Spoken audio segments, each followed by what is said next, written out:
Hello everyone, good morning to all of you. आज Sunday है। Sunday के दिन थोड़ा सा चिल करना है, बट पढ़ाई रूटीन बिल्कुल भी नहीं ख़राब करनी है।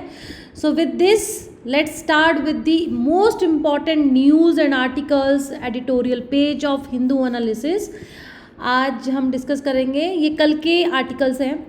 RBI keeps repo rate unchanged, raises GDP forecast to 7.2%। दो चीज़ें हुई हैं, दो चीज़ें हैं। एक है आपका इन्फ्लेशन, दूसरा आपका है रेपो रेट, ठीक है। तीसरी चीज़ है आपकी जीडीपी ग्रोथ रेट, ठीक है। तीनों का ही आपस में संबंध है। आरबीआई अभी मॉनेटरी पॉलिसी कमेटी के तहत, मौद्रिक नीति के तहत आरबीआई ने ये डिसाइड किया है फ्राइडे को, यानी कि परसों डिसाइड किया था कि जो रेपो रेट है उसको चेंज नहीं किया जाएगा, अनचेंज्ड रहेगा। ये अनचेंज रहेगा 6.5%, यानी कि रेपो रेट जो है वो आपका 6.5% है, और ये 8वीं बार है, दिस इज़ 8th टाइम जब रेपो रेट चेंज नहीं हुआ है। क्यों नहीं हुआ है? क्योंकि मार्केट में हाई इन्फ्लेशन है। Now you have to tell me the relationship between repo rate and inflation. देखिए रेपो क्या है, और ये रेपो की फुल फॉर्म है रीपरचेज। रेपो रेट होता है वो रेट जिसमें जितने भी शेड्यूल्ड कॉमर्शियल बैंक्स हैं वो अप्रोच करते हैं आरबीआई को लोन के लिए for short term period. When scheduled commercial banks take loans from RBI at the rate at which they take or borrow amount from RBI, that is repo rate, and along with that they have to गिरवी में कुछ रखना पड़ेगा, they have to deposit, they have to provide government securities as an guarantee to the RBI। जब वो loan वापस चुकाएंगे तब वो उस जीसेक को दोबारा से रिपरचेज करेंगे फ्रॉम आरबीआई, इसीलिए इसको रेपो रेट कहा जाता है। ये 8वीं बार था कि रेपो रेट में कोई भी बदलाव नहीं किया गया। अगर आरबीआई 6.5% पे लोन दे रहा है तो कॉमर्शियल बैंक्स कम से कम लोन लेंगे, क्योंकि रेट ऑफ इंटरेस्ट ज़्यादा है। कम लोन लेंगे तो लिक्विडिटी ऑटोमेटिकली कम होगी बैंक्स के पास। जो भी चीज़ कम होती है वो उसका प्राइस हमेशा अप होता है, महंगा होता है, तो वो फर्दर दुनिया को, पब्लिक को लोन देगी हाई रेट ऑफ इंटरेस्ट में। जब पब्लिक को हाई रेट ऑफ इंटरेस्ट में लोन मिलेगा, definitely people would not borrow from the banks, ठीक है। इसीलिए रेपो रेट और इनडायरेक्ट ये हाई इन्फ्लेशन का डायरेक्ट रिलेशनशिप है। दूसरा, आरबीआई ने अपना रिवाइज किया है जीडीपी ग्रोथ। पहले था 7%, अभी किया है 7.2%, तो इट्स अ गुड इंडिकेटर, एक अपग्रेड किया है। It has also decided to remain focused on the withdrawal of accommodation to ensure that inflation does not accelerate while supporting growth। अब ऐसा होता है, ग्रोथ और इन्फ्लेशन में क्या संबंध है, आप इस चीज़ को समझिए। इन्फ्लेशन जब होता है, महंगाई बढ़ती है, तो फ़ायदा होता है दुकानदारों को, है ना। और ये दुकानदार जो बड़ी बड़ी कंपनीज़ हैं उनको फ़ायदा होता है, क्योंकि हाई प्राइस पे उनका माल जो है, प्रोडक्ट, वो सेल होता है, ठीक है। अब ये जो बड़ी बड़ी दुकानदार या बड़ी बड़ी कंपनीज़ हैं, व्हाट दे एक्चुअली डू, जब सेल्स होता है तो जो पैसा आता है उससे वो फर्दर इन्वेस्ट करते हैं, निवेश करते हैं, अपने बिजनेस को एक्सपैंड करते हैं, तो इस वे में ग्रोथ हमारी होती है। इसीलिए कहा जाता है कि इन्फ्लेशन डिफ्लेशन से बेटर है, क्योंकि इन्फ्लेशन के साथ हमारी ग्रोथ का संबंध होता है, जीडीपी का संबंध। लेकिन हद से ज़्यादा इन्फ्लेशन होगा तो मार्केट सस्टेन नहीं कर पाएगा। तो यहाँ पे ये कहा गया था, जैसे कि उर्जित पटेल ने कहा था, कि जो आपका इन्फ्लेशन रेट है वो कैप होना चाहिए ±2%, ठीक है। तो या तो आपका 6% प्लस या माइनस, इस तरीके से आपका होना चाहिए, ठीक है, with in the inflation of 4% rate, ठीक है। अब इस पूरे आर्टिकल में बस आपको ये समझना है, पहला इम्पॉर्टेंट 2-3 फैक्ट आपने समझ लिए। नेक्स्ट आपके पास इम्पॉर्टेंट लाइन है कि इस बार जो हाई फ्रिक्वेंसी इंडिकेटर्स रहेंगे डोमेस्टिक एक्टिविटीज़ के, वो थोड़े रेजिलिएंट रहेंगे, है ना। South west monsoon is expected to be above normal, तो नॉर्मल से ऊपर होने वाली है, जो which augurs well for agriculture and rural demand, but headwinds from geopolitical tension. इस बार हमारा जो साउथ वेस्ट मानसून है वो अच्छा रहेगा, लेकिन दूसरी फैक्टर्स हैं विच आर रिस्पॉन्सिबल कि हमारा जो जितना ग्रोथ होना चाहिए वो हो नहीं पाएगा, जैसे कि जियोपॉलिटिकल टेंशन है, volatility in the international commodity prices and geo economic fragmentation pose risk to the outlook.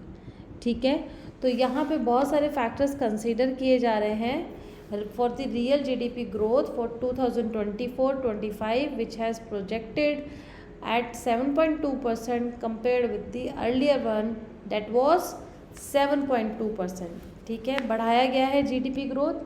अब ये हुआ हमारा पहला आर्टिकल। अब दूसरे आर्टिकल की तरफ चलते हैं। दूसरा आर्टिकल हमारा आता है, एडिटोरियल पेज पे आ जाते हैं। The centre is notional, the states the real entities. ठीक है, अब सेंटर जो है, यहाँ पे बात किस चीज़ की हो रही है? Centre is notional, the states the real entities. इसका संबंध है लोकसभा जो चुनाव हुआ है, जो जनरल इलेक्शन 2024 हुए हैं, और बहुत ही सरप्राइजिंग इसका रिजल्ट रहा 4 जून को।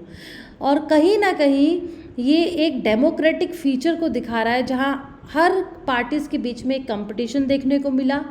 डोमिनेंसी जो तानाशाही हमें प्रतीत हो रही थी बीजेपी की, वो ख़त्म हुई। These parties will share space on the ruling party benches as well as on the opposition in the parliament.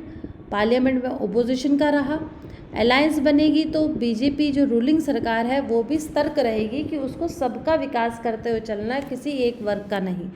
ठीक है, अब सेंटर स्टेट रिलेशनशिप बहुत इम्पॉर्टेंट है, हमारे संविधान में भी बोला है। और फेडरलिज्म की बात करें तो भाई डेमोक्रेटिक तो तब है जब पावर का सही वितरण हो सेंटर में और स्टेट्स में, लेकिन ऐसा हो नहीं पाता। रिटर्न में तो इस तरीके से है, दिया है, लेकिन प्रैक्टिकली आज भी हमारा सेंटर हावी है स्टेट्स के ऊपर। ठीक है, सिर्फ एक इनिशिएटिव था बीजेपी का जिससे ये प्रतीत हुआ कि कोऑपरेटिव फेडरलिज्म इस्टेब्लिश हो पाया है, लेकिन वो भी कुछ टाइम ही चला। वो था आपका इंट्रोडक्शन ऑफ जीएसटी 2017, बट धीरे धीरे आके ये भी आपका ये पहला और आखिरी ही था which promoted federalism in the country. ठीक है, उसके बाद कोई ऐसा अभी तक आया नहीं है स्टेप जिसमें ये फेडरलिज्म प्रतीत हो, स्टेट्स के पास भी पावर हो। केंद्र बहुत मजबूत होती जा रही है, स्टेट्स उतनी ही weak as compare to central governments power हो रही है। They need greater autonomy to address their issues in their own unique ways. Assam जैसे कि बहुत सारे डाइवर्सिटी वाले राज्य हैं। Assam is unlike Gujarat and Himachal Pradesh is very different from Tamil Nadu. A common approach is not conducive to the progress of such diverse states. हम सभी जानते हैं हर स्टेट्स के अलग अलग है, तो स्टेट्स के इश्यूज़ को एड्रेस स्टेट गवर्नमेंट बेहतर तरीके से कर सकती है। उनको ऑटोनॉमी, उनको फेडरलिज्म हमारे भारत में होना चाहिए, उनको ऑटोनॉमी देनी चाहिए, तब जान करके पूरा देश में इक्वली टर्म्स पे आपका डेवलपमेंट होगा। Financing and the conflicts is one issue. हर राज्य एक दूसरे राज्य के बिगर ही बहुत सारी चीज़ों में खुद ही सक्षम है काम करने को, जिसमें एजुकेशन है, हेल्थ है, सोशल सर्विसेज है। लेकिन कुछ ऐसे मुद्दे हैं, कुछ ऐसे फैक्टर्स हैं जहाँ पे हर एक स्टेट दूसरे स्टेट से कहीं ना कहीं जुड़ा हुआ है, जैसे कि वाटर का केस है, आपका इंफ्रास्ट्रक्चर का केस है, रोड का केस है।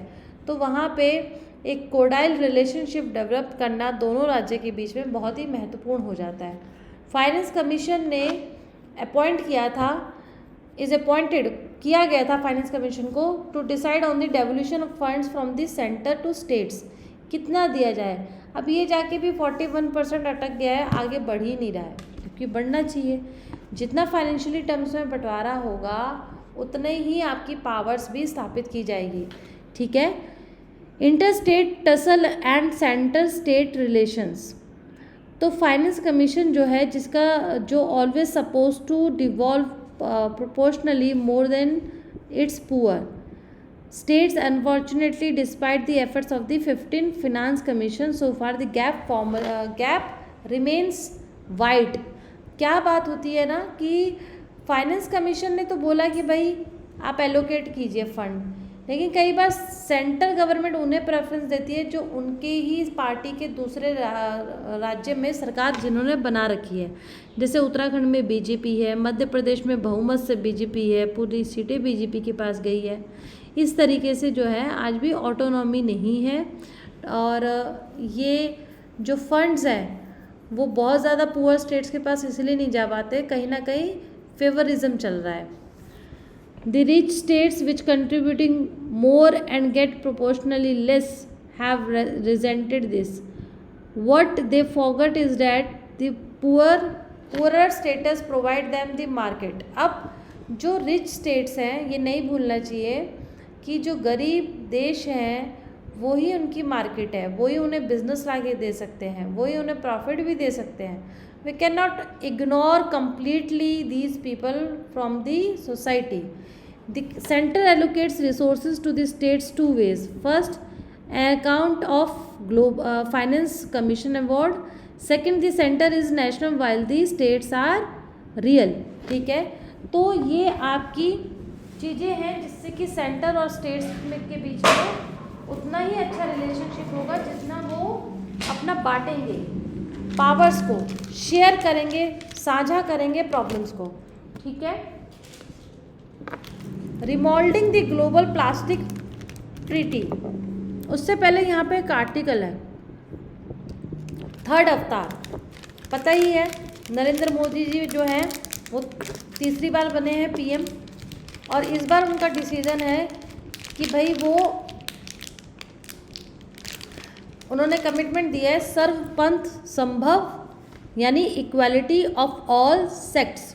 उत्तर प्रदेश में भारी मात्रा में हार के बाद उन्हें यह एहसास हुआ कि सभी देश के सभी वर्ग इक्वली इम्पॉर्टेंट है, सभी को साथ लेके चलना पड़ेगा, प्रैक्टिकली रियलिस्टिकली, ऐसा नहीं है कि सिर्फ बातों में ही कहा जाए, ठीक है। जैसे पिछली बार उन्होंने कहा था, नारा दिया था सबका विकास सबका विश्वास, जबकि वो चीज़ हुआ नहीं, बिल्कुल नहीं हुआ, सबका विकास नहीं हो पाया। अभी तो बल्कि सरकार ने बीच में ये कहा रिजर्वेशन भी ख़त्म करेंगे, ये भी बहुत बड़ा एक कैंपेनिंग मुद्दा था जिसकी वजह से लोगों के बीच में डर बैठा और उन्होंने इंडिया अलायंस को वोट दिया। अब एक आर्टिकल है बहुत इम्पॉर्टेंट है, प्लास्टिक ग्लोबल प्लास्टिक ट्रीटी। आज भी कोई भी इंटरनेशनल लीगल बाइंडिंग ट्रीटी नहीं आई है प्लास्टिक पॉल्यूशन पे। प्लास्टिक पॉल्यूशन इतना बढ़ता जा रहा है, अगर मैं बात करूँ OECD global plastic outlook report की, तो global production of plastic waste was 353 million tons in 2019 और ये डबल हुआ है सिंस 2000। 19 सालों में ये डबल हुआ है और आशा की जा रही है ट्रिपल भी हो जाएगा बाय द ईयर ऑफ 2060। सिर्फ 9% है इसका जो रिसाइकल होता है, 50% जो है वो लैंडफिल्स में जाता है, 19% इंसिनरेटेड होता है, 22% disposed of it uncontrolled site और डंप्स। सिर्फ 9% ही ये रिसाइकल होता है प्लास्टिक, ठीक है। तो प्लास्टिक पॉल्यूशन सोचिए कितना बढ़ता जा रहा है। अगर मैं यूनाइटेड नेशंस इन्वायरमेंट प्रोग्राम की रिपोर्ट के अनुसार की बात बताऊं तो सिर्फ 9% रिसाइकल है, 85% was done by informal recycling workers. कूड़ा बीनते हैं लोग, प्लास्टिक की बोटल्स लेते हैं, आपको जगह जगह भारत में दिखता होगा, तो ये इनफॉर्मल है, जो किसी सरकार की संस्था के स्ट्रक्चर में ये नहीं आता है। ये जो वर्कर्स हैं ये कलेक्ट करते हैं, रिसाइकल करते हैं, रीयूजेबल मटेरियल करते हैं from general waste, elevating municipal budget of financial burdens around waste management and at large subsidizing the environmental mandate of the producers, consumers and the government. The Center for Environment Justice and Development has also observed that they promote circular waste management solutions and help mitigate greenhouse gas emission, valuably contributing to the sustainability. अब एक तरफ तो भैया ये लोग कह रहे हैं कि हम मैनेज कर रहे हैं, जबकि एक्चुअल सेंस में वो हो नहीं रहा है। The need for the recognition, सबसे पहले तो जो वर्कर्स हैं जिन्हें ओवरलुक किया जाता है, जो इस प्लास्टिक वैल्यूज़ में सबसे बड़ा रोल भूमिका अदा कर रहे हैं, उन्हें रिकॉग्नाइज किया जाए, है ना। The informal waste and recovery sector is more than a minor player in world wide municipal solid waste management system according to the United Nations waste wise cities tools. The informal sector accounts for the 80% of municipal solid waste recovery in areas. ठीक है, अब इतना plastic pollution है, कोई भी legal binding treatment नहीं है, treaty नहीं है, लेकिन एक ट्रीटी निकल के आती है, ग्लोबल प्लास्टिक ट्रीटी या एग्रीमेंट। वो सिग्निफिकेंट है क्योंकि उसका मकसद है लीगल करना, है ना, to reduce this plastic pollution not in the country but also all over the world. ठीक है, अब इसी के संदर्भ में ग्लोबल प्लास्टिक ट्रीटी जो है वो साइन की गई और एक इनिशिएटिव लिया गया इवन INC का इंटर गवर्नमेंटल नेगोशिएटिंग कमेटी, जिसे बनाया 2020 में। 2021 आई, 22 आई, 23 और 24। 2023 के लास्ट नवंबर में ये केन्या में इसकी मीटिंग चली। अभी नवंबर में, इस साल नवंबर में साउथ कोरिया में ये मीटिंग होने वाली है। दी फाइनल INC 5 मीटिंग होगी। ठीक है, the IAWP real participation in the UNEA plastic treaty. अब UPSC ये पूछ सकता है इसके बारे में प्रीलिम्स में, ग्लोबल प्लास्टिक ट्रीटी के बारे में, तो थोड़ा सा फैक्ट आप याद रखिएगा। ठीक है, एज अ की representative from the global south India promotes an approach that enhance repair use refills recycling without necessarily eliminating the use of plastic together. ठीक है, बीजेपी क्यों अंडर परफॉर्म रहा यूपी में? बहुत सारे रीजंस हैं, बहुत फैक्टर्स हैं क्यों ये रहा, क्यों यूपी में सबसे बड़ा चंक जो था वो इनके हिस्से में नहीं आया। मैं बताऊं आपको, बीजेपी को सबसे बड़ा जो झटका मिला है, प्रॉफिट तो राजपूत से मिला, जनरल कैटेगरी से मिला, जो सबसे बड़ा झटका है वो मिला है शेड्यूल्ड कास्ट से, OBC से, अदर बैकवर्ड क्लास से, और तीसरा मुस्लिम वोटर्स से। इन तीनों ने किसको साथ दिया है? इंडिया अलायंस यानी सपा को साथ दिया। बीजेपी की सीट आई है 33, कांग्रेस की आई है 6 17 में से, और वहीं पे जो सपा है, बहुजन समाजवादी पार्टी, जो ये थी आपकी मायावती, उनको बिल्कुल ही नहीं सपोर्ट मिला है, बिल्कुल ही नहीं मिला है। और इंडिया अलायंस जो है उसको ने बता दिया, सपा गवर्नमेंट को मैक्सिमम जो है वो वोट्स मिले हैं। क्यों मिले हैं? क्योंकि उन्होंने अपनी टिकट्स भी उन कैंडिडेट को दी थी जो OBC थे, जो आपका दलित है, आपके अपर कास्ट है। ठीक है, तो ये सारे रीज़न हैं आपके कि भाई ये यूपी इनका क्यों परफॉर्मेंस सही नहीं रहा। सबको डर था भैया 400 पार अगर आ गया, कॉन्स्टिट्यूशन छेड़ा-छाड़ी किया तो हमारे जितने भी रिजर्वेशन राइट्स हैं वो सारे ख़त्म हो जाएंगे। ये मिनॉरिटीज़ को सबसे बड़ा डर था। उसके बाद है decoding the BJP sweep in Orissa. BJP का जो है ये तो बताया ही है कि 46% जो है वो वोट शेयर मिला है। उड़ीसा में जमकर जो है जीत हासिल की है बीजेपी ने। उसके बाद जो सबसे इम्पॉर्टेंट आर्टिकल है,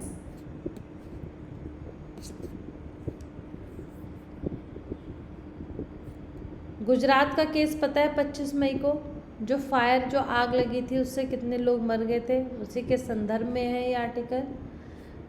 babies bargains and bureaucracy, baby गोद लेने के क्या क्या नॉर्म्स हैं और क्या क्या इश्यूज आते हैं, ये उससे संबंधित है, खास नहीं था।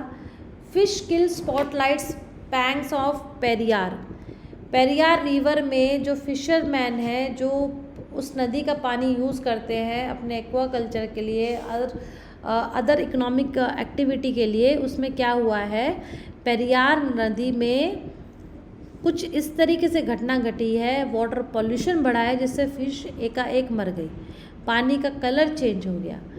तो इसके लिए लोगों ने, फार्मर्स ने बहुत जमकर विरोध किया है at the president at the government of Kerala. ये जो आपका पेरियार रिवर है ये आपकी केरला में है, और ये बात मैं कर रही हूँ जिस पे हो रहा है, ये लेक है एक वेम्बर्ड लेक, उस लेक के पास है पिजाला आइलैंड, वहाँ पे आपके ये मंदिर स्थित है।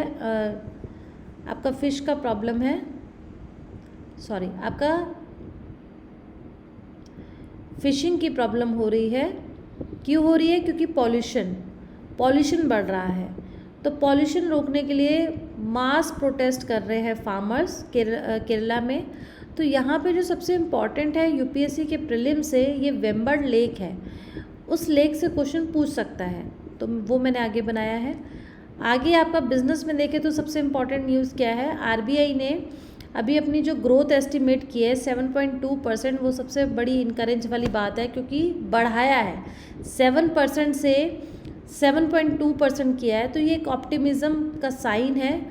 और इन्फ्लेशन जो है इस बार 4.5% है, इसमें आज भी फूड इन्फ्लेशन का वेटेज ज़्यादा है और इसे ही कम करने में सरकार दिन रात मेहनत कर रही है।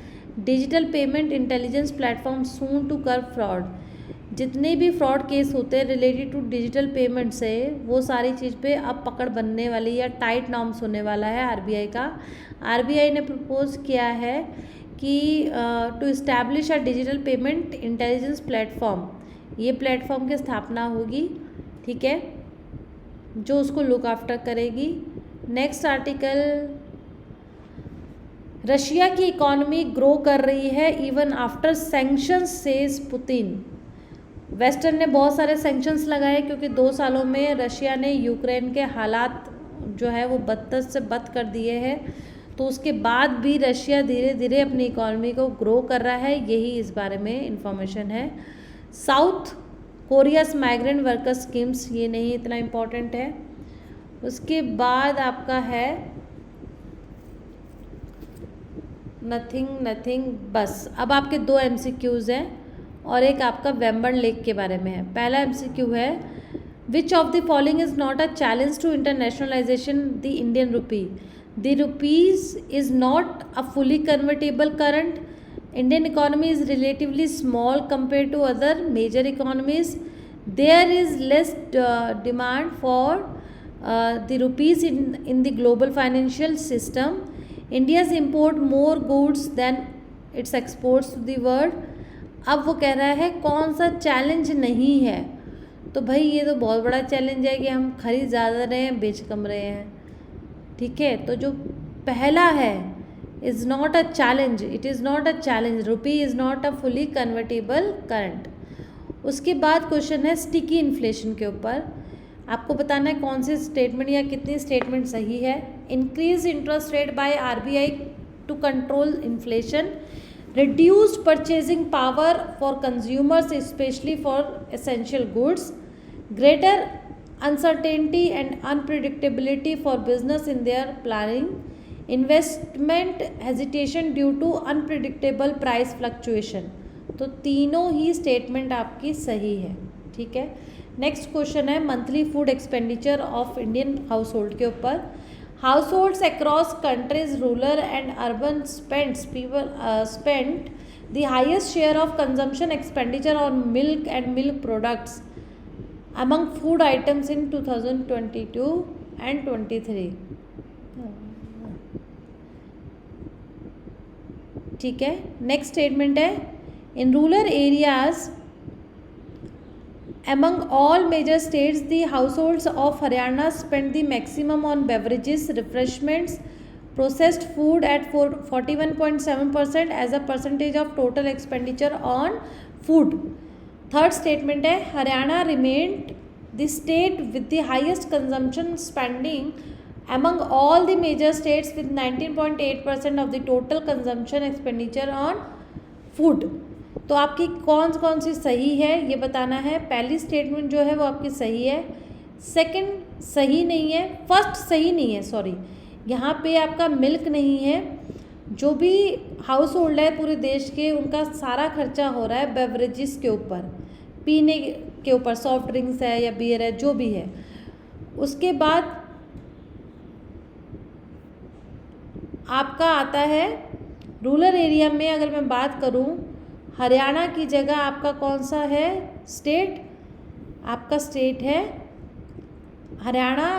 खाने पीने पे नहीं बल्कि मिल्क के प्रोडक्ट्स पे सबसे ज़्यादा उसका खर्चा है। थर्ड स्टेटमेंट भी करेक्ट नहीं है, Kerala remain the state with the highest consumption spending among all the major states with the 19.8% share out of total expenditure on food. अब बात करते हैं वेम्बर्ड लेक के ऊपर। वेम्बर्ड लेक है क्या? ये केरला का सबसे बड़ा लेक है, लंबा लेक है इंडिया का। It is also known as Vembanad Kayal, Vembanad कोई Punnamada lake in Kuttanad and Kochi lake in Kochi. The lake has its source in 4 rivers, Meenachil, Achankovil, Pampa and Manimala. It is separated from the Arabian Sea by a narrow barrier island and is a popular backwater stretch in Kerala. Vallam Kali is a snake boat race held every year in the month of August in Vembard Lake. जो Nehru trophy boat की race होती है वो हर साल अगस्त में होती है। 2002 में it was included in the list of wetlands of international importance as identified by the Ramsar convention. The government of India has identified the Vembanad without under the national wetland conservation programme. Kumarakom bird sanctuary is also located on the east of this lake. So with this I am concluding my Hindu analysis here only. If you like this video, please like, share and subscribe my channel. Thank you.